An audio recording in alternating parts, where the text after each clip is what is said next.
Halo Malaysia, halo. Selama ni Indonesia hanya menunjukkan kekuatan di dalam YouTube saja. Jika anda lihat, ini adalah radar-radar milik Malaysia. Radar yang mengawal ruang udara Malaysia. Jika kita melihat pembelian Malaysia, radar Malaysia adalah lebih canggih daripada Endon. Ini adalah orang Endon, pendatang haram di Jepun. Pendatang-pendatang haram telah berkata bahawa tentera laut Indonesia adalah yang paling kuat di dunia. Jika anda amati, kapal binaan Endon adalah seperti kapal scrap metal kerana saiznya yang tidak sesuai di Laut Cina Selatan dan juga Selat Melaka. Jika kapal ini bertemu dengan kapal Malaysia dan beberapa kapal dan drone, kapal perang Endon ini akan tenggelam dalam masa 30 saat.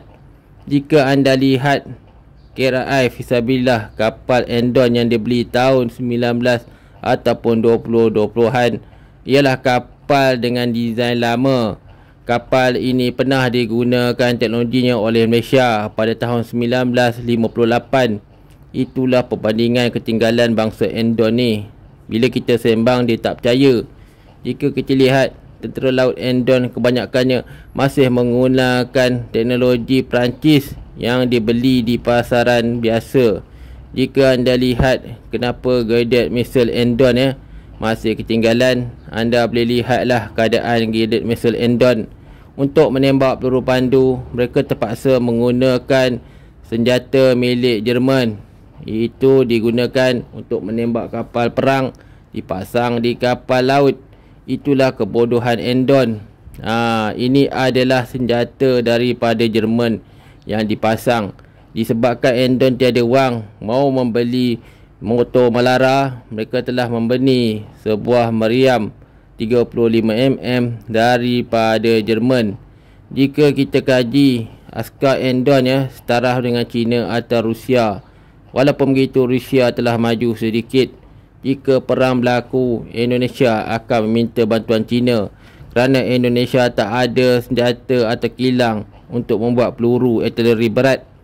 Jika anda lihat, Endon pun masih menggunakan kapal ataupun model Rusia dan China tahun 1952. Kapal-kapal ini tidak mempunyai hull aluminium. Semuanya pakai hull besi dan perlu singgah ke dok untuk dibersihkan. Jika anda melihat Indonesia, anda akan melihat seperti anda lahir di tahun 1900. Banda Endon ini adalah satu bangsa yang sangat bodoh dan juga mempunyai IQ yang rendah. Selain mahu perang, Indonesia berjumpa dengan kapal peronda ikan Vietnam pun Indonesia Navy dah goyang. Ini adalah pertunjukan kuasa di mana bot peronda ikan ataupun kawalan ikan Vietnam membuli kapal perang Endon dengan saiz yang lebih besar. Anda boleh lihatlah perangai Endon dibalingnya besi kepada kapal pelaut Vietnam. Kurang ajar sekali. Woi babi Endon, main baling-baling. Kapal Endon kebanyakannya ketinggalan hampir 50 tahun berbanding Malaysia. Jika anda kaji dan baca buku Defense dan Power, askar Indonesia juga adalah satu tentera yang paling bodoh di Asia. Dengan membeli kapal-kapal teknologi lama dan besar, mereka tidak dapat menguasai Laut Cina Selatan dan juga Selat Melaka. Jika Malaysia berperang dengan Endon, dalam tempoh beberapa hari Endon akan surrender di Selat Melaka. Ini adalah senjata Endon Senjata Endon kebanyakannya jenis rojak lah. Kapal-kapal perang Endon bersaiz besar, berat dan mempunyai enjin kategori lemah. Jika ditembak peluru pandu, kapal Endon juga dengan mudah menjadi besi buruk di Asia Tenggara. Sebab itulah Malaysia kalau perang dengan Endon, Malaysia nak sangat. Sebab Endon ni satu negara yang bodoh. Malaysia dan Australia telah berkongsi maklumat di mana terletaknya kapal-kapal Endon. Jika anda lihat, radar-radar Malaysia banyak mengawal ruang udara Endon yang dibiarkan oleh Endon kosong. Negara Endon tidak ada kemampuan untuk membantu rakyat Aceh dan juga perang.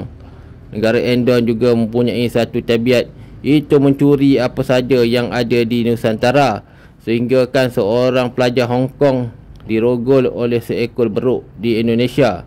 Ini adalah radar 3 dimensi milik ATM, tapi ATM diam-diam telah belanja hampir 7 bilion pound.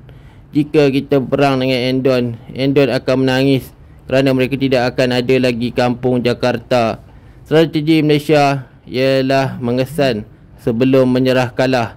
Berbeza dengan Endon, menyerang dan mati dahulu. Jika anda dah mati, anda memang mampus tak dapat claim dah. Jika anda datang ke Indonesia, anda akan lihat teknologi mereka jauh tertinggal. Bukan saja tinggal, masyarakat mereka juga lebih bodoh daripada Zimbabwe. Ini adalah teknologi kapal perang Malaysia. Jika digunakan di Indonesia, anda boleh bayangkanlah armada Indonesia yang berjumlah 365 biji itu akan berkubul seperti seekor babi yang ditanam hidup-hidup. Jika negara Indonesia melancarkan serangan ke negara lain, Indonesia mempunyai satu saja kesan selamat, iaitu menyerahkan wilayahnya ataupun membunuh diri.